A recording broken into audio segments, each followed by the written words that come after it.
পুলিশের সাবেক মহাপরিদর্শক বেনজির আহমেদ কিংবা সাবেক সেনাপ্রধান তাদের অঢেল সম্পত্তির বর্ণনা শুনে যখন খোদ হাইকোর্ট হতবাক হয় কিংবা যখন আসলে পুরো দেশের মানুষ চিন্তা করছেন কি করে সরকারি চাকরিজীবী একজন মানুষের এত অঢেল সম্পত্তি থাকে, এমনটা অনেকেই ভাবছেন হয়তো দেশ ছাড়িয়ে কিংবা বাংলাদেশের মাটি ছাড়িয়ে তার সম্পত্তি অনেকটা মঙ্গল গ্রহেই আছে কিনা সেই খোঁজ নিলেও হয়তো জানতে পাওয়া যাবে সেখানেই কিছুটা সম্পত্তি রয়েছে।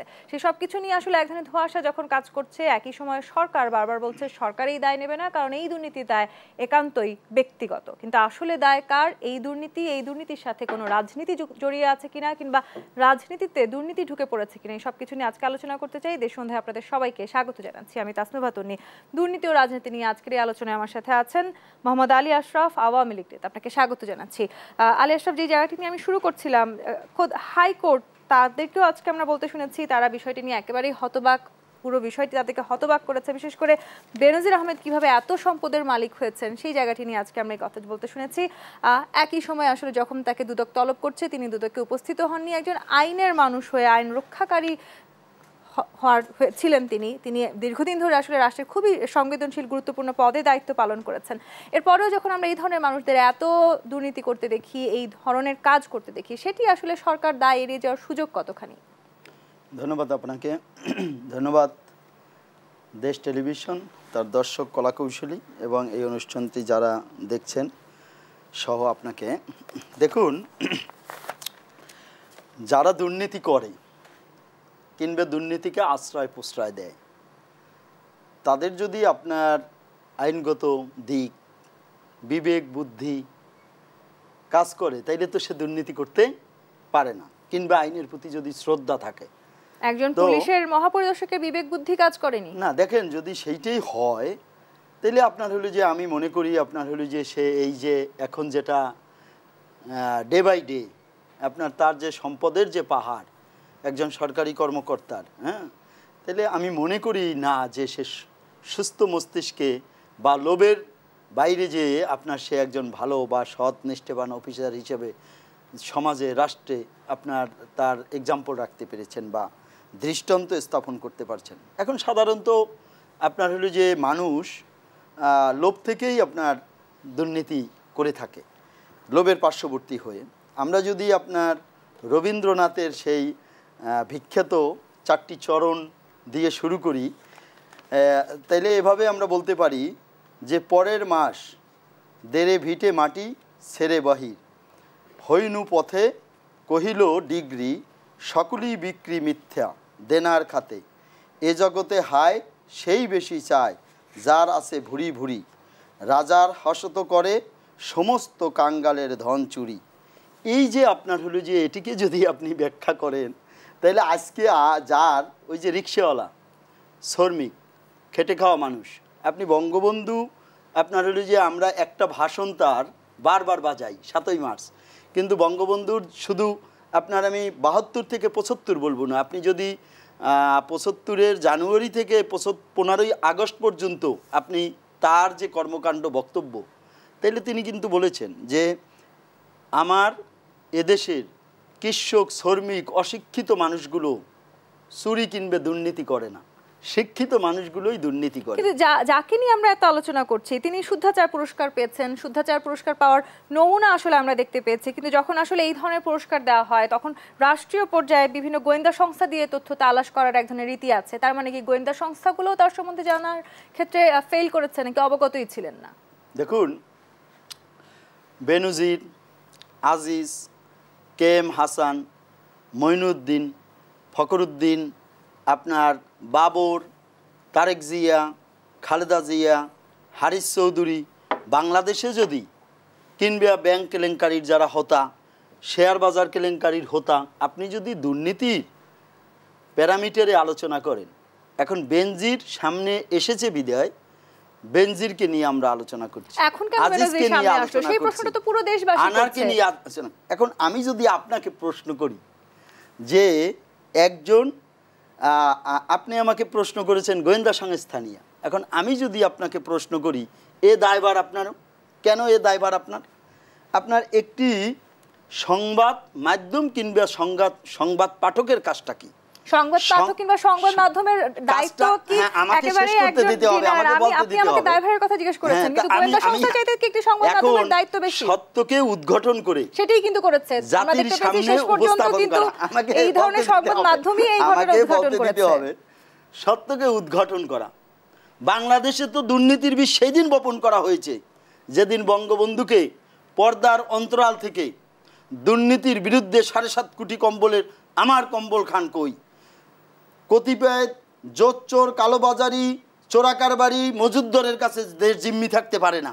তারপরেই তো পর্দার অন্তরাল থেকে এই কালোবাজারি, জোচ্চোরেরা দেশি বিদেশি ষড়যন্ত্রের মধ্য দিয়ে বঙ্গবন্ধুকে হত্যা করেছিল। আর বঙ্গবন্ধুকে হত্যা করেই আপনার এই বাংলাদেশে দুর্নীতির প্রাতিষ্ঠানিক রূপ দিয়েছিল।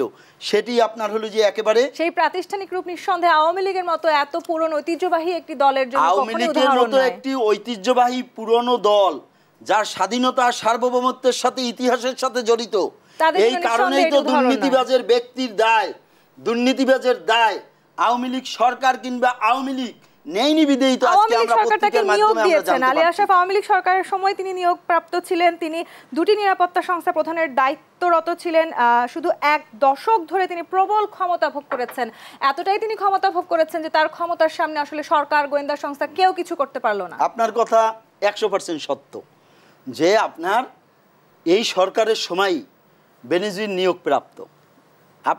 আপনি জেনে থাকবেন যে যখন একজন সরকারি কর্মকর্তাকে নিয়োগ দেয়া হয় তখন তার যে সার্ভিস রুল, সার্ভিস অ্যাক্টিভিটিস, গোয়েন্দা সংস্থার রিপোর্ট সহ তারপরে আপনার সিনিয়রিটির ভিত্তিতে তাকে ওই পদায়ন করা হয়।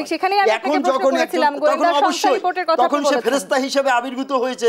পরে সে চাকরিতে যাওয়ার পরে আপনার হলো যদি সে ওই সময় ইবলিশ শয়তান হতো তাহলে তো মিডিয়া তাকে সামনে নিয়ে আসতো।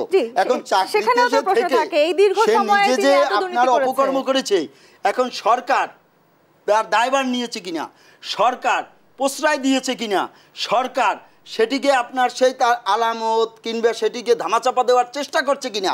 এই বাংলাদেশে যখন একজন প্রধানমন্ত্রীকে, সাবেক প্রধানমন্ত্রীকে হত্যা, রাষ্ট্রযন্ত্রকে ব্যবহার করে হত্যা করতে চেয়েছিল, সেটিকে জজমেয়ার নাটক ঘটানো হয়েছিল।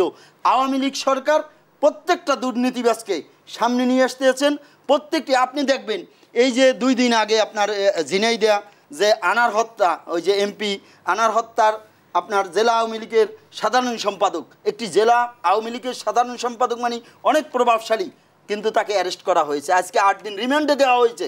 সরকার দেশরত্ন শেখ হাসিনা, বঙ্গবন্ধু কন্যা, আপনার জিরো টলারেন্স দুর্নীতিতে, আপনার সে দলের হোক দলের বাইরে হোক প্রশাসনে হোক, এটি একটি একেবারে মোটা দাগে ক্লিয়ার করে দিতে হবে। আলী আশরাফ, সেই জিরো টলারেন্স 15 বছর ধরে আমরা শুনছি আওয়ামী লীগের আছে এবং আওয়ামী লীগ বারবার এই কথা বলেছে, তাদের নির্বাচনী ইশতেহারের সময় তারা অনেকবার এই কথা বলেছে। কিন্তু এই 15 বছরে আসলে বেনজির আহমেদ কিংবা আজিজ আহমেদের মতন একজন এত সংবেদনশীল গুরুত্বপূর্ণ পদে দায়িত্বরত ব্যক্তিরা দুর্নীতি করে গেলেন। এই দুর্নীতি একদিনে করা কখনোই সম্ভব নয়। এত দীর্ঘদিন ধরে দুর্নীতি করলেন, কেউ খোঁজ পেলেন না, দুদকও কোনো খোঁজ পেল না। শেষ পর্যন্ত কিন্তু সংবাদ মাধ্যমকেই সেই দুর্নীতির খোঁজ বের করতে হলো। তাহলে আসলে রাষ্ট্রীয় যে সংস্থাগুলো আছে তাদের কাজ কি? এখন দেখুন, আপনি ধরুন আপনার এখন পর্যন্ত এই বাংলাদেশে কালের কণ্ঠই কিন্তু একটি পত্রিকা না, কালের কণ্ঠ সহ আপনার টপ 10 আছে, টপ 20 আছে। আপনার একটি পত্রিকা কিন্তু দুর্নীতির আপনার হলো যে তাইলে আপনার ধারাবাহিক তার রিপোর্ট করলো।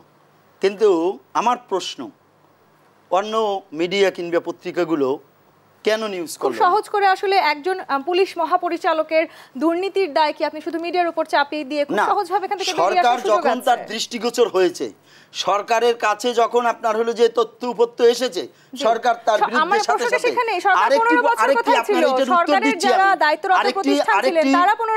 আরেকটি আপনার এইটি আমি একবারে আপনাকে সহজ করে বলছি যে এটি একটি বিষয়। আরেকটি বিষয়, এখন ব্যক্তি বেনজির, আর যখন সে র্যাবের প্রধান কিংবা যখন আপনার পুলিশ প্রধান ছিল তখন সংস্থা প্রধান কিংবা একটা প্রতিষ্ঠানের প্রধান, এখন ইনস্টিটিউটকে একজন বেনজিরের দায় টোটাল পুলিশ বাহিনী নিতে পারে না, একজন বেনজিরের দায় কিংবা আপনার র্যাব বাহিনী নিতে পারে না। যখন ব্যক্তি বেনজিরকে সরকার আশ্রয় প্রশ্রয় দিয়েছে কিনা, ব্যক্তি বেনজিরের আপনার দুর্নীতির দায় সরকার স্বীকার করেছে। তিনি আরেকটি পাসপোর্ট তৈরি করেছেন, একজন সরকারি কর্মকর্তা, তিনি ভিন্নভাবে বেসরকারি চাকরিজীবী হিসেবে একটি পাসপোর্ট তৈরি করলেন পাসপোর্ট অফিসে। তার মানে কি একেবারেই যদি কোনো ধরনের দুর্নীতি না হয় সেই পাসপোর্ট তৈরি করা এত সহজ? আপনি কি করতে পারবেন আরেকটি পাসপোর্ট? না, এখন দেখুন, আপনি যদি স্টেট পলিসির কথা বলেন, বাংলাদেশে বঙ্গবন্ধুকে হত্যার পরে স্টেট পলিসি সরকার পরিবর্তনের সাথে সাথেই রাষ্ট্রের আপনার পলিসি কিংবা আবার নীতি পরিবর্তন হয়। এটি এখনও আপনার হলো যে আমেরিকা, ইউরোপ কিংবা আপনার ইন্ডিয়ার মতো সেরকম স্টেট পলিসি গড়ে ওঠেনি। দেশরত্ন শেখ হাসিনা এই 15 বছরে যেমনি আপনার রাষ্ট্রের নীতি, প্রাতিষ্ঠানিক আপনার দুর্নীতি রোধ এবং আপনার ডেভেলপমেন্ট, এখন আপনি যদি মঙ্গল গ্রহে থেকে আসেন তাইলে আমার কথা নাই, যদি আপনি বাংলাদেশে বসবাস করেন তাইলে আপনি সব কিছু অবগত আছেন। এখন যদি আপনার কম্বল কে আপনার হলো যে উজর করতে হয়, লোম বাঁচতে গেলে কম্বল উজর হয়ে যাবে, এখন লোমও বাঁচতে হবে, কম্বলও রাখতে হবে। যখন যে সমাজে একটি দুর্নীতি আপনার ব্যাধি হিসেবে পরিণত হয়েছে, সেই সমাজ থেকে দুর্নীতিকে আপনার খাতরি, আপনি দেখবেন এই 2-3 দিন আগে 2-3 জন পাওয়ারফুল সচিবকে সরিয়ে দেওয়া হয়েছে।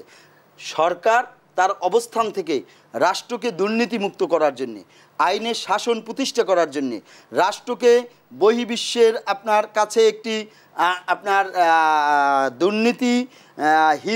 দুর্নীতিগ্রস্ত রাষ্ট্র নয়, একটি ভালো রাষ্ট্র হিসাবে প্রতিষ্ঠার জন্যে, অর্থনীতির ভিত্তি মজবুত হিসাবে, উদীয় অর্থনীতির একটি রাষ্ট্র হিসাবে বিশ্ব মানচিত্রে শেখ হাসিনা অবস্থান করার জন্য যুদ্ধ করে যাচ্ছে। এখন একটা সরকারি কর্মকর্তাকে যখন দেয়া হয় তখন গোয়েন্দা সংস্থা বাহিনীগুলো রিপোর্ট দেয়। সরকারের আমলে যথেষ্ট উন্নতি হয়েছে সেটি নিয়ে কারো আসলে সন্দেহের সুযোগ নেই, কিন্তু যখন আসলে এই সরকারের আমলে এই ধরনের দায়িত্বপ্রাপ্ত, এই ধরনের গুরু দায়িত্বপ্রাপ্ত ব্যক্তিরা এই ধরনের দুর্নীতি করছে, অবশ্যই সেটা অনাকাঙ্ক্ষিত, দুঃখজনক, অনাকাঙ্ক্ষিত, দুঃখজনক, বিব্রতকর। আসলে এটিও বলা হচ্ছে, বিশেষ করে বিরোধী দলগুলো বলতে চেষ্টা করছে যে বেনজির আহমেদের মতন যারা আছেন ক্ষমতাধর ব্যক্তি, তাদেরকে আসলে এই সরকার কাজে লাগিয়েছে একটা সময় পর্যন্ত, এখন তাদের প্রয়োজন শেষ। এ কারণেই তাদের বিরুদ্ধে এখন সমস্ত অভিযোগ সামনে এসছে এবং এ কারণেই সরকার এখন কোনো দায় নিতে চায় না। যদি সেই কথাই আপনার বিরোধী দল বলে থাকে, তাহলে বাংলাদেশে আপনার কোহিনুরের এসপি কোহিনুর সৃষ্টি কারা করেছিল? লুৎফুজ্জামান বাবুরদের কারা সৃষ্টি করেছিল? আপনার এনএসআইয়ের প্রধান, আপনার এনএসআই ডাইরেক্টর 10 ট্রাক অস্ত্র আপনার হলো যে সাথে জড়িত, বঙ্গবন্ধু কন্যাকে হত্যার সাথে জড়িত, আপনার 2004 সালের 21শে আগস্টের গ্রেনেড হামলার সাথে রাষ্ট্রযন্ত্র জড়িত, আপনার হারিস চৌধুরীদের দুর্নীতি, আপনার লালটুদের দুর্নীতি, পিন্টুদের দুর্নীতি, আব্দুল সালাম পিন্টুদের দুর্নীতি, তাহলে আমরা কি সেটা দেখি না? আপনার যদি আপনার সকালে ঘুম থেকে ওঠার পরই আপনার হলো যে বাংলা ভাই শায়েক আব্দুর রহমানের যে চিত্র, আপনার দেশরত্ন যখন দুর্নীতিকে আপনার হলো যে কন্ট্রোল করতে পারেনি, তখন 2004 সালে র্যাবকে সৃষ্টি করে নির্বিচারে মানুষকে হত্যা করা হয়েছে। আবার যখন এই ধরনের দুর্নীতি করছেন তখন আসলে খুবই আমি যেটি বলতে চাই, এই একটি বিচারকই বিএনপি করেছে, বিএনপির আশ্রয় প্রশ্রয় হয়েছে। হ্যাঁ, কথা সত্য। আওয়ামী লীগের বিএনপির ভিতরে পার্থক্যই তো এতটুকু যে আওয়ামী লীগ এটিকে প্রশ্রয় দিচ্ছে না, এটিকে ধরাশায়ী করছে, আর বিএনপি এটিকে আশ্রয় প্রশ্রয় লালন করে রাষ্ট্রযন্ত্রকে দুর্নীতিগ্রস্ত করেছে। মেনে নিলাম মোহাম্মদ আলী আশরাফ, আওয়ামী লীগ এই দুর্নীতিকে প্রশ্রয় দিচ্ছে না এবং আওয়ামী লীগের তরফ থেকে বারবার বলা হয়েছে তারা কোনোভাবে এই দুর্নীতির সাথে জড়িত নয়, কিন্তু একজন ব্যক্তি 15 বছর ধরে দুর্নীতি করে গেলেন, আওয়ামী লীগের সরকারের কারো পক্ষেই সম্ভব হলো না এত দুর্নীতি সম্বন্ধে জানা। এখন তিনি পাসপোর্ট করলেন, তিনি ভিন্ন দেশের নাগরিক হয়েছেন, তিনি তুরস্কের নাগরিকত্ব আছে, স্পেনে তার সেকেন্ড হোম রয়েছে, ধরে নিলাম 15 বছর ধরে করেননি, কিন্তু একদিন দুদিনেও করেননি কিংবা 15 দিনেও করেননি। এত বিশাল দুর্নীতির যে ফিরিস্তি আমাদের সামনে আছে সেটি খুব একটা কম সময়েও করা সম্ভব নয়। নতুন আরেকটি পাসপোর্ট তৈরি করা খুব একটা কম সময়ে সম্ভব নয়। বিশ্বব্যাংক দুর্নীতির সংখ্যা দিতে গিয়ে বলেছেন যে পাবলিক অফিসে ক্ষমতার অপব্যবহার করে ব্যক্তিগত সুবিধা বা লাভ বা অবৈধভাবে সম্পদ অর্জনই হলো এই দুর্নীতি। এখন দেখুন, বাংলাদেশে যদি আপনি এভাবে বলেন, বাংলাদেশ না সারা পৃথিবীতে, তাহলে আপনার এরকম অসংখ্য দুর্নীতিবাজ আছে। এখন আজকে এই বেনজিরেরা সামনে এসেছে বিদেয়ী বেনজিরকে নিয়ে আলোচনা হচ্ছে, হয়তো আবার অন্য কোনো ঘটনার আড়ালে বেনজিরেরা হারিয়ে যাবে, অন্য কোনো দুর্নীতিবাজদের নিয়ে আমাদের আলোচনা করতে হবে। কিন্তু বেনজিররা হারিয়ে যাক সেটা কি আমরা চাই নাকি? বেনজিরদের মতন যদি তিনি দুর্নীতি করে থাকেন, যেহেতু এই পুরো বিষয়টি এখনো তদন্তাধীন, আমরা আসলে তাকে সরাসরি বলার সুযোগ নেই আমাদের, কিন্তু এই দুর্নীতিগুলো আসলে আমরা কখনো সঠিকভাবে কোনো বিচার হয়েছে সেটিও কি দেখতে পেলাম?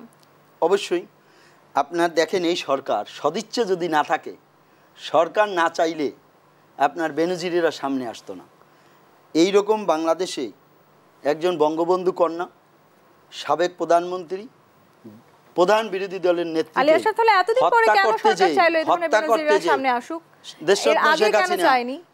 আপনি ধরেন আপনার ঘরের সদস্য সংখ্যা 5 জন। এখন এই 5 জন যদি দুর্নীতিগ্রস্ত হয় আর আপনি যদি একা ভালো হন, তাহলে আপনি তাদেরকে আপনার ওরাল ডিসিশন দিবেন, উপদেশ দিবেন। যখন তারা শুনবে না, হয়তো তাদেরকে ত্যাগ করতে হবে, তার না হলে আপনার বনবাসে যেতে হবে। আজকে বাংলাদেশে এই দুর্নীতি আপনার একটি ব্যাধিতে পরিণত হয়েছে। দুর্নীতি ঘরে ঘরে আপনার হলো যে দুর্নীতির মধ্য দিয়ে আপনার বাংলাদেশটাকে গ্রাস করা হয়েছে।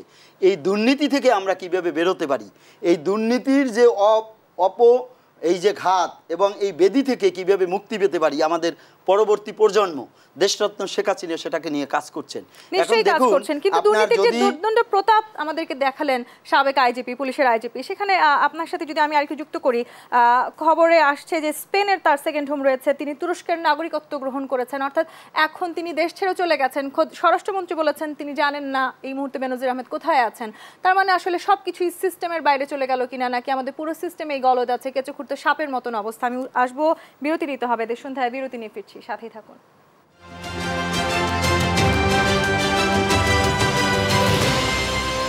বিরতির পর আবারও ফিরে এলাম দেশ সন্ধ্যায়। শরীফুজ্জামান শরীফ, প্রশ্ন রেখে বিরতিতে গিয়েছিলাম, বেনজির আহমেদকে আমরা বিভিন্ন সময়ে খুবই গুরুত্বপূর্ণ 2টি পদকও পেতে দেখেছি। তিনি সেরা করদাতা নির্বাচিত হয়েছে, তিনি শুদ্ধাচারের পুরস্কার পেয়েছেন। এই বিষয়ে যখন তাই প্রশ্ন করা হয়েছে, সরকারের উপর মহল থেকে বলা হয়েছে যে খতিয়ে দেখা হবে, যখন পুরস্কার দেওয়া হয়েছিল তখন কেন খতিয়ে দেখা হয়নি? আচ্ছা, প্রথমত যে সরকারের এই যে পদকগুলো দেওয়া হয়, আমরা বিভিন্ন সময় দেখেছি রাষ্ট্রীয় পদকগুলো যাদেরকে দেওয়া হয় বিতর্কিত।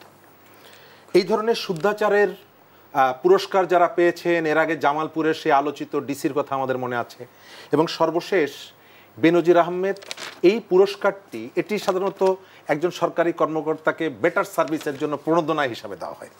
তো এই পুরস্কারের অন্তরালে কি আছে এবং কারা পুরস্কারটি পায়, এর ভেতর থেকে তো প্রমাণিত হচ্ছে, এবং এর ফলে যারা সততার সাথে দায়িত্বটা পালন করে তাদেরকেও ছোট করা হয়। আর দ্বিতীয়ত হচ্ছে যে এই দুর্নীতি, আমি বলবো যে আপনি ধরেন যে সাতক্ষীরার কলারোয়ায় একজন ভূমি অফিসের একজন কর্মচারী, তিনি দুর্নীতি করছেন, আর পুলিশের আইজি ওই পদে থেকে তিনিও দুর্নীতি করছেন, সমান দুর্নীতি। কিন্তু আমি মনে করি যে পুলিশের আইজির এই যে পদটি, এই পদটির দুর্নীতির জায়গাটা, এর ইম্প্যাক্টটা অনেক বেশি। আমাদের সরকারি কর্মকর্তাদের এসিআর নামে একটা শব্দ আছে, প্রতি বছর তার সম্পর্কে একটা প্রতিবেদন প্রকাশ করা হয়, গোপন প্রতিবেদন বিভিন্ন অথরিটির কাছে পাঠানো হয়। তাহলে আমার এইখানে প্রশ্ন হচ্ছে যে বেনজির এই যে ঘটনাগুলো ঘটিয়েছে, এই তথ্যগুলো আমাদের গোয়েন্দা সংস্থার কাছে কেন ছিল না? হয়তো যদি না থাকে, মোহাম্মদ আলী আশরাফ বলেছেন সাংবাদিকদেরও আছে, মিডিয়ারও আছে, এই জায়গাটা মিডিয়ার যে কাজগুলো, মিডিয়া কোনো রাষ্ট্রের কাছ থেকে কোনো আর্থিক সুবিধা পায় না, সে তার নিজস্ব সোর্স ব্যবহার করে ইনভেস্টিগেশন করে কতগুলো তথ্য আমাদের সামনে নিয়ে আসে। সরকারের যে ধরনের অ্যারেঞ্জমেন্টটা আছে, সরকারের যে ধরনের একেবারে মাঠ পর্যায়ে পর্যন্ত গোয়েন্দা সংস্থার যাদেরকে নিয়মিত অর্থ দেওয়া হয়, প্রশিক্ষণ দেওয়া হয়, সরকার তো সাংবাদিকদেরকে সে প্রশিক্ষণ দেন না। আমার কাছে যেটা মনে হয় যে আমাদের গোয়েন্দাদের সেই ধরনের সক্ষমতা আছে।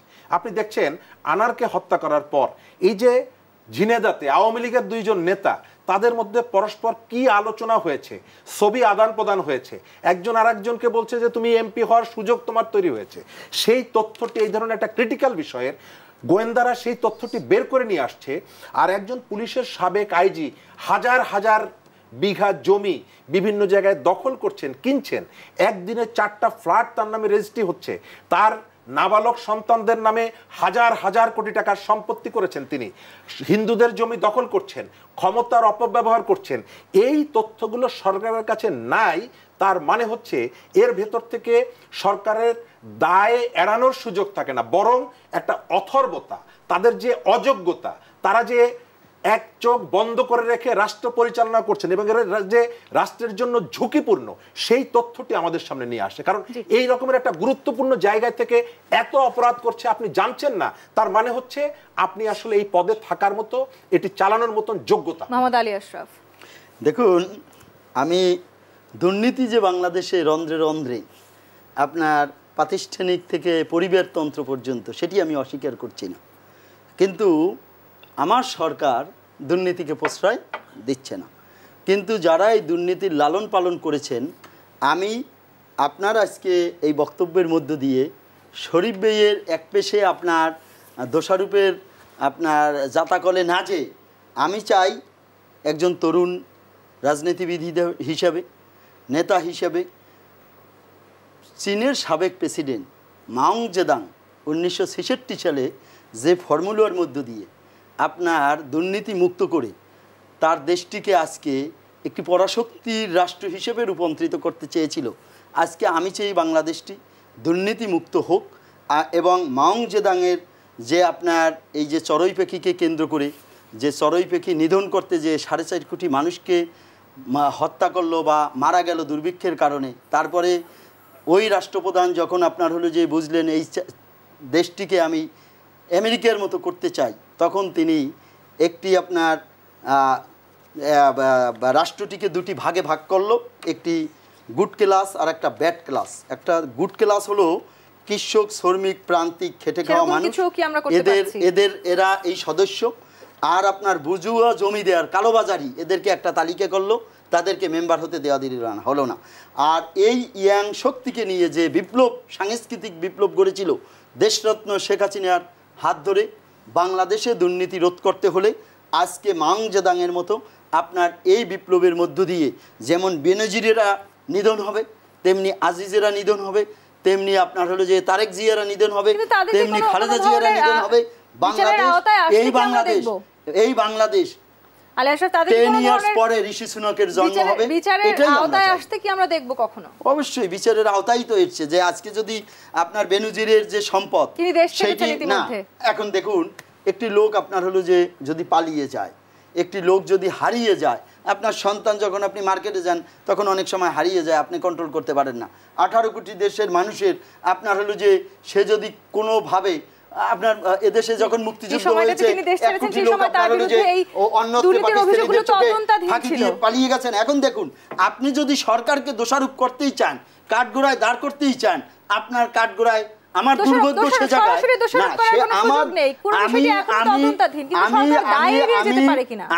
আমি সেই জায়গায় আপনার প্রশ্ন তুলতে চাই।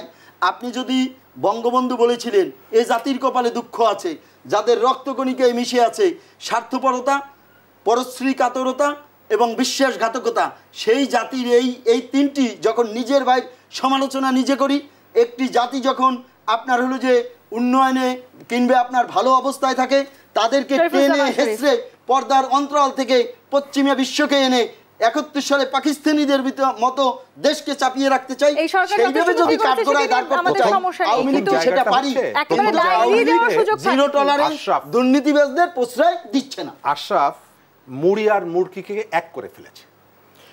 কুড়িগ্রামের ভুরুঙ্গামারির আব্দুল লতিফ, তিনি ঢাকা এয়ারপোর্ট থেকে কোথাও গেছেন, সিঙ্গাপুর গেছেন বা অন্য কোথাও গেছেন, আমাদের এখানকার বিমানবন্দরের যারা তাই সেই খবর রাখে না, এটি একটা। আর বাংলাদেশ পুলিশের সাবেক আইজি, র্যাবের সাবেক প্রধান, ডিএমপির সাবেক কমিশনার, তিনি বিমানবন্দর থেকে, একই বিমানবন্দর থেকে কোথায় গেছেন, কোথায় গেছেন, দেশের সীমানা অতিক্রম করে সেই খবর রাখে না। দুটো এক না, এটা আশা বুঝতে পারছে না। অবস্থানের কারণে কতগুলো মানুষ, আমরা যতই বলি না কেন যে নাগরিক হিসাবে আমরা সবাই সমান, কিন্তু পজিশনের কারণে, পোর্টফোলিওর কারণে আপনাকে কতগুলো জায়গায় বিশেষ গুরুত্ব দেওয়া হয়। সে কারণে আমি যখন রাস্তার থেকে যাই তখন আমার জন্য কোনো বিশেষ সুবিধা আমি পাই না, কিন্তু কেউ কেউ যখন যান তখন রাস্তার সবকিছু বন্ধ করে বিশেষ ব্যবস্থায় তাকে রাস্তা পার করতে সহায়তা করা হয়, কারণ তার পজিশন অনুযায়ী। এটি হচ্ছে বাস্তবতা। এখন যদি বলে যে তিনি কোথায় গেছেন, কারণ প্রতিদিন তো কত মানুষ বাইরে যাচ্ছে, বেনজির কোথায় গেছেন, ওই যে মুড়ি এবং মুড়কি এক করে ফেলা। এবং এটা কেন করা হয়? করা হয় যখন আপনার যুক্তির কাউন্টার কোনো যুক্তি থাকে না, তখন আপনি এরকমের মুড়ি মুড়কি একসঙ্গে করে মোটামুটি একটা গ্রস একটা তথ্য আপনি নিয়ে আসেন। আমি মনে করি যে পুরো প্রক্রিয়া এটি আশরাফ আওয়ামী লীগের নেতা না হয়ে ওই পরিচয়টা বাদ দিয়ে আশরাফ নিশ্চয়ই আজকে এখানে যে কথাগুলি বলছেন, তিনি বাসায় গিয়ে নিজে নিজেই হাসবেন যে আমি কিভাবে কতগুলো যুক্তি দিয়ে আসলাম, যে যুক্তিগুলো আসলে খোঁড়া যুক্তি। আমার ধারণা, আমরা অনেকদিন ধরে তাকে চিনি, নিশ্চয়ই তিনি বাসায় গিয়ে নিজে নিজেই হাসবেন যে যুক্তিগুলো আমি দিয়েছি সবগুলো যুক্তি খোঁড়া যুক্তি। আমাদের এখানে এই সুযোগে কোনোভাবেই বেনজিরকে তার দায় মুক্তি দেওয়ার সুযোগ নেই। বেনজির সরকারের সহযোগিতা ছাড়া এই পর্যন্ত করেছে এবং এখন পর্যন্ত সরকারের কোনো একটি অংশ তাকে সমর্থন করছে, তাকে সাপোর্ট দিচ্ছে। কিন্তু আলিয়া বারবার বলছিলেন যে আমরা বিচার দেখব। আমার কাছে মনে হয় যে এই ঘটনার বিচার আমরা দেখতে পারবো না। কেন পারবো না? আওয়ামী লীগের কিন্তু দুর্নীতির বিরুদ্ধে তাদের একটা রাষ্ট্রীয় অঙ্গীকার ছিল। আমি মনে করিয়ে দিই আপনাকে, 2008 সালের নির্বাচনে আওয়ামী লীগের একটা গুরুত্বপূর্ণ ইশতেহারে একটা গুরুত্বপূর্ণ সেশন, একটা চ্যাপ্টার ছিল যে প্রত্যেক বছর পার্লামেন্ট মেম্বাররা কি পরিমাণ সম্পদের মালিক হয়েছেন সেই বিষয়ে পাবলিকের সামনে তারা উপস্থাপন করবেন। সেই যে ঘোষণাটি কিন্তু আওয়ামী লীগ অ্যাপ্লাই করতে যায়নি। কেন যায়নি? অ্যাপ্লাই করতে গেলে এই যে আনার, ডালিম ইত্যাদি ইত্যাদি যারা নানা রকমের অপরাধ প্রবণতার সাথে নিজেদেরকে জড়িয়েছেন, সংসদ সদস্যের পরিচয় দিয়ে ইয়াবা সম্রাট হয়েছেন, সরকারের গোয়েন্দা সংস্থার তদন্ত প্রতিবেদন আসছে কক্সবাজারের বদি ওই অঞ্চলের ইয়াবা সম্রাট, এই যে ঘটনাগুলো মানুষ জেনে যাবে এবং তাদের যে সম্পদের বৃদ্ধি 5 বছরের মধ্যে 450 গুণ সম্পদ বেড়েছে সিরাজগঞ্জ সদরের যিনি এমপি এখন তার, এই বিষয়গুলো মানুষ জেনে যাবে বলে তারা তাদের যে অঙ্গীকারটা ছিল, যে অঙ্গীকারের প্রতি মানুষের অবশ্যই রাজনৈতিকভাবে দুর্নীতিবাজদেরকে প্রোটেকশন দেওয়া হচ্ছে। এই যে সংসদ সদস্যদের যে দুর্নীতির কথা আমরা শুনছি, এই দুর্নীতিগুলো রাষ্ট্র যদি চায় অবশ্যই। তাহলে কি আসলে রাষ্ট্র চাইছে না নাকি রাজনীতি থেকে দুর্নীতিকে রাষ্ট্র চাইছে না? আমি এটি বলবো না, একেবারে এ টু জেড চাইছে না। সরকারের অবস্থাটা হচ্ছে ওই যে আমি যেটা বললাম চুজ অ্যান্ড পিক। আমি উদাহরণ আপনাকে বলি, সুপ্রিম কোর্ট বার অ্যাসোসিয়েশনের নির্বাচনে রাতের বেলায় ভোট ডাকাতি ইত্যাদি ইত্যাদি হলো, আমরা পত্রপত্রিকায় দেখলাম, অনেক ঘটনা ঘটলো। তারপরের দিন মামলা হলো, মামলার 1 নম্বর আসামি যিনি, তিনি আওয়ামী লীগ দলীয় একজন নেতার স্ত্রী, আর 2 নম্বর আসামি যিনি, তিনি বিএনপি দলীয় একজন নেতা।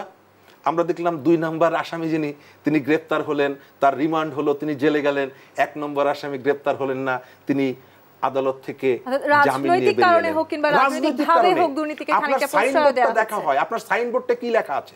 রাজনীতি থেকে দুর্নীতিকে আমরা আলাদা করতে পারবো কিনা আলী আশরাফ? রাজনীতি থেকে দুর্নীতি আলাদা অবশ্যই। আপনি দেখেন, আপনার এর থেকে বড় এক্সাম্পল আর আপনার নেই। আপনার হলো যে আনার হত্যার যোগসূত্র একজন জেলা আওয়ামী লীগের সাধারণ সম্পাদকের বিরুদ্ধে ওঠায়, তাকে আপনার হলো যে ডিবি তুলে নিয়ে আসছে, তার বিরুদ্ধে মামলা হয়েছে, কিংবা তাকে আপনার হলো যে 8 দিনের রিমান্ড দেওয়া হয়েছে।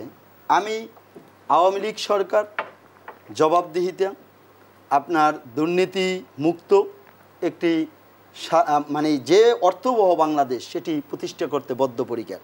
আমি একটি কথাই আপনাকে বলতে চাই, আপনার মাহাতির মোহাম্মদের উদ্ধৃতি দিয়ে যখন তিনি বাংলাদেশে এসেছিলেন, তখন এই সাবেক ইন্টারকন্টিনেন্টাল, এক বর্তমান আর সাবেক শেরাটন, তখন সাংবাদিকেরা তাকে প্রশ্ন করেছিল যে আপনি এই শর্ট টাইমে আপনার দেশটিকে কিভাবে আপনার তুলে নিয়ে এসেছিলেন। তখন তিনি এক কথায় বলেছিলেন, দেখুন, একজন খুনি যখন খুন করে তখনও তার পক্ষে কিছু লোক থাকে বাহাবা দেয়, আর যে আপনার এই খুনির বিপক্ষে ন্যায় বিচারক তার পক্ষেও কিছু লোক থাকে বাহাবা দেয়।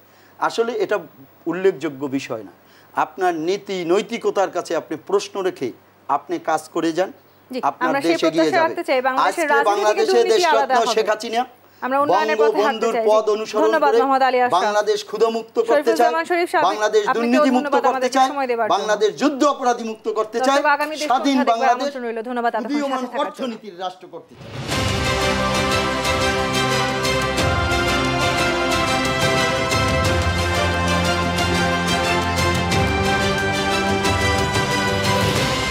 বিরতির পর আবারও ফিরে এলাম দেশ সন্ধ্যায়। আমাদের সাথে যুক্ত হচ্ছেন শরীফুজ্জামান শরীফ, সাবেক ছাত্রনেতা ও রাজনীতি বিশ্লেষক। আপনাকে স্বাগত জানাচ্ছি শরীফুজ্জামান শরীফ। আমরা ঠিক যে জায়গাটিতে ছিলাম, বেনজিরের যে অঢেল সম্পদ, সেখানে হাইকোর্টও আজ বলেছেন হাইকোর্টও যথেষ্ট হতবাক এবং সরকার বারবার বলছে তারা দায় এড়িয়ে যাওয়ার চেষ্টা করছে। মোহাম্মদ আলী আশরাফ বলছিলেন যে এখানে আসলে দায় একান্তই ব্যক্তিকেন্দ্রিক। কিন্তু এরপরও যদি আমি একটু যুক্ত করতে চাই, দুর্নীতির দুর্দান্ত প্রতাপ তিনি দেখিয়েছেন, দুর্বিনত আচরণ করেছেন, সেই সাথে স্পেনে তার সেকেন্ড হোম রয়েছে, তুরস্কের নাগরিকত্ব তিনি পেয়েছেন, এরকমটিও আসলে খবরে শুনতে পাওয়া যাচ্ছে। সেই একই সময়ে আবার তিনি একেবারে ব্যক্তিগতভাবে পাসপোর্ট তৈরি করেছেন আরও একটি, সেই পাসপোর্ট নিয়ে তিনি আসলে দেশ ত্যাগ করে কোথায় গেছেন খোদ স্বরাষ্ট্রমন্ত্রীও সেটি জানে না। তার মানে কি আসলে পুরো সিস্টেমে কেঁচো খুঁড়তে সাপের মতো? আপনাকে ধন্যবাদ, দর্শক শ্রোতাদেরকে ধন্যবাদ, সাথের আলোচককে শুভেচ্ছা। একটু দেরি হওয়ার জন্য দুঃখিত। তো আমাদের এই শহরটার অবস্থা আমরা মোটামুটি সবাই জানি এবং ইতিমধ্যেই এটি প্রচারও হয়ে গেছে যে এই শহরে বৃষ্টি হলে মতিঝিলে নৌকা চলে। আপনার অফিসের সামনে যদি দেখেন কোমর সমান পানি, আধা ঘন্টার বৃষ্টি, ডেভেলপমেন্টের একটা স্তর। আপনি যে কথাটি বলছেন এই কথাটি এখানেও এর আগে আলোচিত হয়েছে। বেনজিরের যে সহায় সম্পদ, এই সহায় সম্পদ নিয়ে প্রতিনিয়ত যে তথ্যগুলো বের হচ্ছে এবং এর ভেতর থেকে আমি আগেও বলেছি যে সম্ভবত যদি অনুসন্ধান করা হয় এক সময় খবর বের হবে যে বেনজির চাঁদের দেশেও তার জমি আছে, বাংলাদেশের এই প্রান্ত থেকে সেই প্রান্ত। এবং এই ধরনের যে সম্পদ শুধুমাত্র বেনজিরের একার আছে তা না, বেনজিরের পাশাপাশি এই ধরনের অসংখ্য বেনজির আছে। তবে যেহেতু বেনজির একটা পোস্ট হোল্ড করতেন এবং গুরুত্বপূর্ণ কতগুলো জায়গায় ছিলেন, সুতরাং তিনি এই সম্পদের মালিক হয়েছেন এবং কিভাবে হয়েছেন এই বিষয়টি কিন্তু প্রতিনিয়ত আসছে।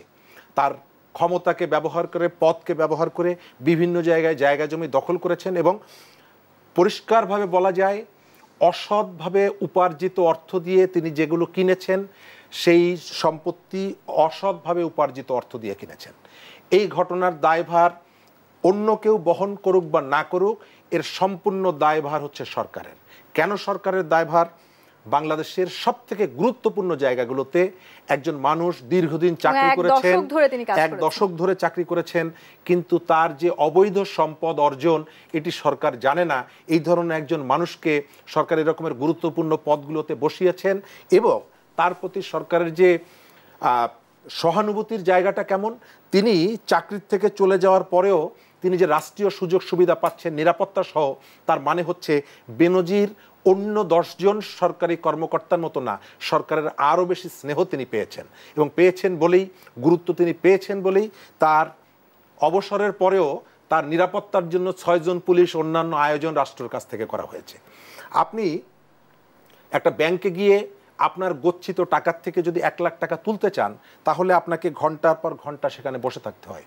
বেনজির আহমেদ সাবেক আইজি, তিনি ব্যাংক থেকে তার সম্পর্কে প্রশ্ন ওঠার পরেও তিনি কয়েকটি ব্যাংক থেকে 100 কোটি টাকা তুলে নিয়ে গেলেন, কেউ জানলো না, তারপর পাসপোর্ট নিয়ে চলে গেলেন। আওয়ামী লীগের পক্ষ থেকে বিভিন্ন সময়ে এই যে জাল এবং ভুয়া পাসপোর্ট নিয়ে একটা ঘটনা তারা বারবার সামনে নিয়ে আসে। সেটি হচ্ছে 21শে আগস্টের গ্রেনেড হামলার পরে মাওলানা তাজউদ্দিনকে স্বল্প সময়ের মধ্যে পাসপোর্ট করে তাকে পাকিস্তানে পাঠিয়ে দেওয়ার ক্ষেত্রে সেই সময়ের সরকার সহযোগিতা করেছিল। আওয়ামী লীগের পক্ষ থেকে সেই কথাটি বারবার সামনে আনা হয় এবং ঘটনাটি সত্য ছিল। গ্রেনেড হামলার অন্যতম আসামি এবং পরবর্তীকালে কনভিক্টেড মাওলানা সালাউদ্দিনকে এই যে সহযোগিতা করে রাষ্ট্রের কাছ থেকে রাষ্ট্র সহযোগিতা করে পাঠিয়েছিল। আজকে বেনজিরের মতন একজন মানুষ তিনি যে ভুয়া পাসপোর্ট করলেন, আমরা জানি পাসপোর্ট করতে হলে পুলিশের ভেরিফিকেশন লাগে, পুলিশের তদন্ত হয়, তার তার প্রতিবেদনের উপরে ভিত্তি করে এই যে পাসপোর্ট পাওয়া যায়। বেনজিরকে যে পাসপোর্টটা দেওয়া হলো নিশ্চয়ই পুলিশ প্রতিবেদন, পুলিশের তদন্ত হয়েছে, তাহলে পুলিশও জানতো বা যারা এই ক্ষেত্রে দায়িত্বপ্রাপ্ত তারাও জানতেন যে বেনজির ভুয়া একটা পাসপোর্ট তৈরি করেছে। সেই তথ্যটি কি তারা স্বরাষ্ট্র মন্ত্রণালয় জানায়নি? তদন্ত হচ্ছে, তিনি দেশ ছাড়লেন, তিনি এই মুহূর্তে কোথায় অবস্থান করছেন, কিভাবে দেশ ছাড়লেন, কিছুই জানা গেল না, সেটিও তো অনেকটা অস্বাভাবিক। আমি সামগ্রিক বিষয়টা, পুরো প্যাকেজটা, বেনজিরকে ঘিরে যে পুরো প্যাকেজটা, তার পরতে পরতে অনিয়ম আছে এবং পরতে পরতে এই রকমের অনিয়মগুলো আপনার সামনে আছে এবং প্রত্যেকটা ঘটনা আমার বিশ্বাস সরকার জানে, কিন্তু সরকার যেহেতু একটা মাইনকাচি পায় পড়েছে, সেই কারণে লজ্জার কারণে হোক, যেভাবেই হোক না কেন, এই কথাটি সে বলতে পারছে না। শরীফ, অনেকেই বলছেন যে একটা সময় আসলে বেনজির আহমেদের মতন যারা ব্যক্তি আছেন, অর্থাৎ এই ধরনের গুরুত্বপূর্ণ দায়িত্ব পালন করেছেন, তারা এই সরকারকে সাহায্য করেছেন, সহায়তা করেছেন টিকে থাকতে, কিংবা নির্বাচনের সময়টাতে সাহায্য করার এক ধরনের বড় অভিযোগ আছে। এরপরে তাহলে সরকার কেন আসলে তাদের বিরুদ্ধে কোনো ধরনের ব্যবস্থা গ্রহণ করবে? কেনই বা আসলে তাদের এই দুর্নীতি তাহলে সামনে আসবে? অনেকেই আশা করেন যে বেনজিরের বিরুদ্ধে সরকার খুব শক্ত কোনো অবস্থান গ্রহণ করবেন এরপরে। আমার ধারণা, অতীতের অনেকগুলো ঘটনার প্রেক্ষিতে আমি বলতে পারি বেনজিরের আসলে কিছুই হবে না। তিনি এই সময়কালের মধ্যে কতগুলো পরিস্থিতির মুখোমুখি তিনি হচ্ছেন। কিন্তু আলী আশরাফ বলছিলেন এই সরকার একেবারে জিরো টলারেন্সে আছেন দুর্নীতির বিরুদ্ধে। এই আলী আশরাফ যা বলেছেন, এর আগেও বলেছেন, বেনজিরকে তো সৃষ্টি করেছে সরকার, এই পর্যন্ত আসতে সহযোগিতা করেছে সরকার। কেন সহযোগিতা করেছে? তার পকেটে কি টাকা দিয়েছেন? না। যে ব্যক্তিটি সরকারের নানা মেকানিজমকে ফলো করে তিনি পাসপোর্টটি পেয়ে গেলেন, তিনি বিদেশে চলে গেলেন, তিনি কি বলে ওই সেখান থেকে টাকা, ব্যাংক থেকে টাকা তুললেন। গত কয়েকদিন আগে আমরা শুনেছি বিএনপির মোয়াজ্জেম হোসেন আলাল তার সন্তানকে, অসুস্থ সন্তানকে বিদেশে নিয়ে যাবে এবং পরিবারের সদস্যরা তার সঙ্গে যাবেন, অ্যাম্বুলেন্সে করে তাকে বিমানে তোলা হবে, তাকে পর্যন্ত আটকে দেওয়া হয়েছে। অথচ বেনজির আহমেদের এত ঘটনার পরেও তিনি নির্বিঘ্নে বিদেশে চলে গেলেন। কোথায় গেলেন কেউ জানে না। এই ঘটনাগুলো, তার সম্পর্কে সরকারের যে ট্রিটমেন্টগুলো আপনি দেখছেন, তার সম্পর্কে সরকারের যে অবস্থানগুলো দেখছেন, এই অবস্থানগুলো পরিষ্কার বলে দেয় যে বেনজিরের এই সমস্ত ঘটনাগুলো সরকার জানে, বেনজিরকে তারা ব্যবহার করেছে, বেনজিরকে তৈরি করেছে। এখন হয়তো তাদের কোথাও না কোথাও হয়তো আন্ডারস্ট্যান্ডিং এর একটা ঘাটতি হয়েছে, আমি আসবো কেন আসলে এখন সেই কি কারণে হয়েছে। বেনজিরকে মোহাম্মদ আলী আশরাফ সরকারের সহায়তায় দুর্নীতি করেছে, খোদ সরকার আসলে বেনজিরদের মতন যারা আছেন তাদেরকে সৃষ্টি করেছেন নিজেদের স্বার্থে। সরকার যদি বেনজিরদের সৃষ্টি করতেন তাইলে আজকে বাংলাদেশে 2004 সালে শেখ হাসিনাকে হত্যার যে অপচেষ্টা করেছিল, জজমেয়া নাটক সাজানো হয়েছিল, সেরকম ধামাচাপা দেওয়া হতো। দেশরত্ন শেখ হাসিনা তার নীতি আদর্শের কাছে দুর্নীতিকে কোনো প্রশ্রয় দেয়নি বিদেই আজকে বেনজিরেরা, সেটা আপনার পালাতক বলেন আর আইনের আওতায় নিয়ে আসা বলেন কিংবা মিডিয়ার খোরাক বলেন, দেশ সরকারের সদিচ্ছের কারণে। নাম্বার 1। নাম্বার 2 হলো যে বাংলাদেশে আমি আগেই বলেছি যে সরকারের সদিচ্ছা এত দীর্ঘ সময় ধরে কেন হলো না মোহাম্মদ আলী আশরাফ? কোথায় হয়নি? আজকে দুর্নীতির যে প্রতিষ্ঠানটি, তাহলে এতদিন পরে কেন আমরা জানতে পারলাম? বেনজিরদের মতন যারা আছেন তাদের এই দুর্নীতি এতদিন পরে জানতে পারলাম। আপনাকে আগেই আমি বলেছি আপনি মঙ্গল গ্রহ থেকে আসেননি, আপনি বাংলাদেশে একজন নাগরিক, বাংলাদেশের মঙ্গল গ্রহ থেকে আমি আসিনি, বাংলাদেশের নাগরিক হিসেবে সেটি আমার জানার অধিকার আছে। যে দেশে আপনার রাজনীতিকে রাজনীতিবিদদের জন্য অসাধ্য করতে চেয়েছিল, যে I will make politics difficult for politician, যে দেশে আপনার আইনের শাসনকে আপনার হত্যা করে আপনার জজমেয়া নাটক সাজিয়েছিল, যে দেশে আপনার এদেশের এমপি মন্ত্রীকে দিবালোকে প্রকাশ্যে গুলি করে হত্যা করা হয়েছিল, যে দেশে আপনার তানজিলেরা ব্যাংক ডাকাতি করতে যে পুলিশকে হত্যা করে সেই হয়ে যায়। আওয়ামী লীগ বেরিয়ে আসার জন্যেই বঙ্গবন্ধুকে জোচ্চোরদের এই আপনার কালোবাজারি লুটেরাদের বিরুদ্ধে যখন কথা বলতে গেছেন তখন জিয়ার রহমানেরা পর্দার অন্তরালে তাকে হত্যা করেছে। দেশরত্ন শেখ হাসিনা আপনার জিরো টলারেন্স ঘোষণা করেছেন বিদেই দুদককে শক্তিশালী করছেন, আইনের শাসনকে আইনের শাসনকে প্রতিষ্ঠা করছেন। এবং আপনার দেখেন, আপনি আজকে যদি যখন একটি দুইটি নিউজ হয়েছিল তখন হয়তো মনে করেছিল যে কিছুই হবে না বেনজিরদের, তখন কিন্তু আপনার এই আইনের যে কাঠামো, এই যে আপনার দুদকের তদন্ত, কিন্তু আপনি আজকে দেখেন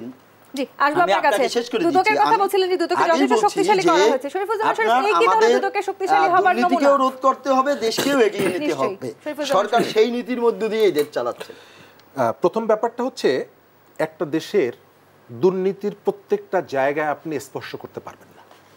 আপনাকে একটা মেসেজ দিতে হবে যে দুর্নীতির ব্যাপারে রাষ্ট্র বা সরকারের পজিশনটা হচ্ছে এরকম যে সে যদি কারো বিরুদ্ধে দুর্নীতির অভিযোগটা পায়, তাকে কোনো রকমের কোনো অনুকম্পা ছাড়া তার বিরুদ্ধে আইনগত ব্যবস্থা গ্রহণ করা হবে। আওয়ামী লীগের সাধারণ সম্পাদক বলেছেন এই ধরনের দুর্নীতিবাজদের কোনো ধরনের শেল্টার দেওয়া হবে না রাজনৈতিকভাবে। এখন আমি ওই জায়গাটায় আসছি।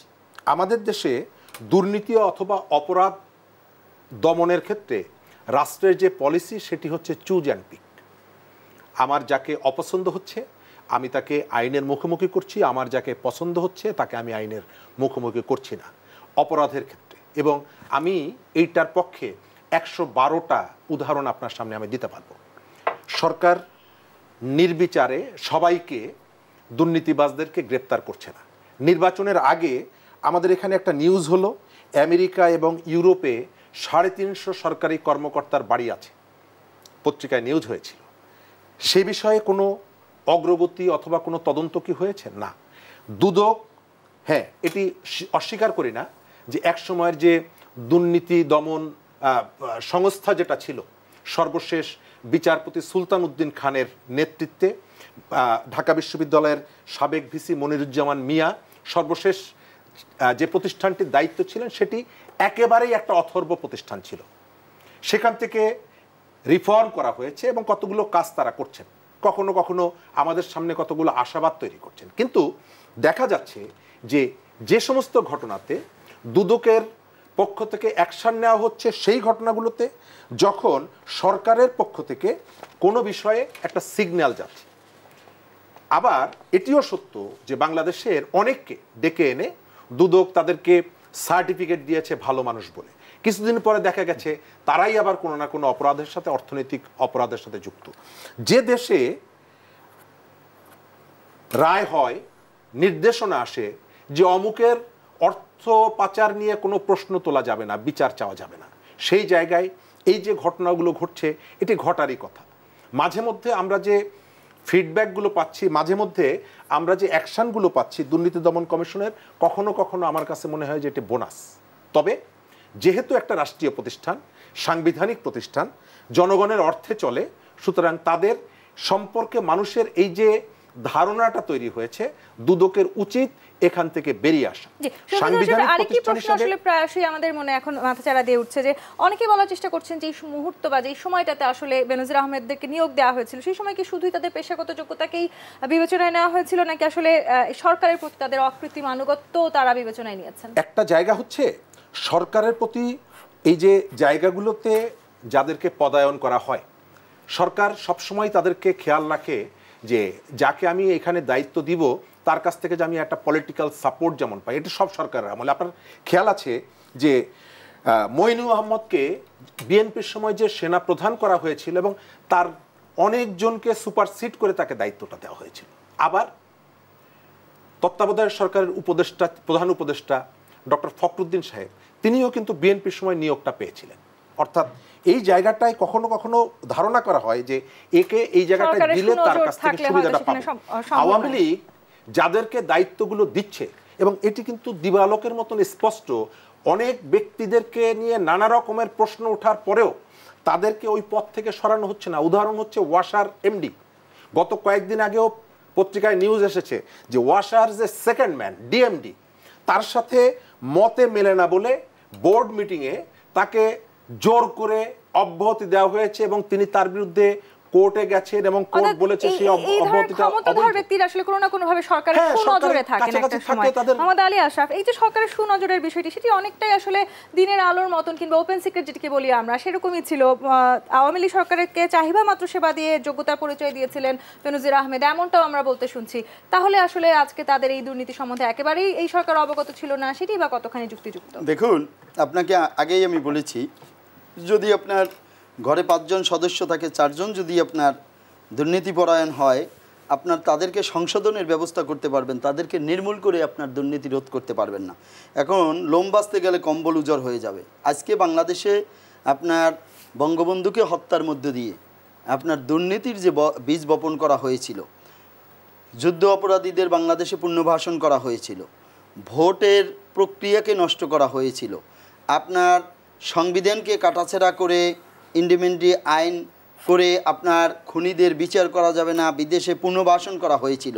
আপনার সেই জায়গা থেকে আপনার এই যে 52 বছরের বাংলাদেশ, দুর্নীতির বাংলাদেশ, সেই বাংলাদেশ 15 বছরে কিংবা আপনার 20 বছরে দেশরত্ন শেখ হাসিনা একাধারে দুর্নীতিকে রোধ করার চেষ্টা করছেন, উন্নয়ন করার চেষ্টা করছেন, বহিঃশত্রু মোকাবেলা করার চেষ্টা করছেন এবং বাংলাদেশের মানুষকে ঐক্যবদ্ধ করে দেশরত্ন শেখ হাসিনা একটি আপনার হলো যে উদীয়মান অর্থনীতির রাষ্ট্র হিসেবে বিশ্ব মানচিত্রে স্থান করে দেওয়ার চেষ্টা করছেন। যখন একজন আমলা কিংবা আপনার বিজনেস অফ রুলস আপনার সেই অনুপাতে ধরেন একজন সিনিয়রকে কিংবা আপনার বয়োজ্যেষ্ঠকে তার পদায়ন করা হয়, আপনার হলো যে সে যখন তার পদের অপব্যবহার করা হয়, তখন আমরা যখন দেখি যে আপনার হলো যে পদ থেকে চলে গেলে তার যে দুর্নীতির ফিরিস্তি, আজকে আমি এটি বলতে চাই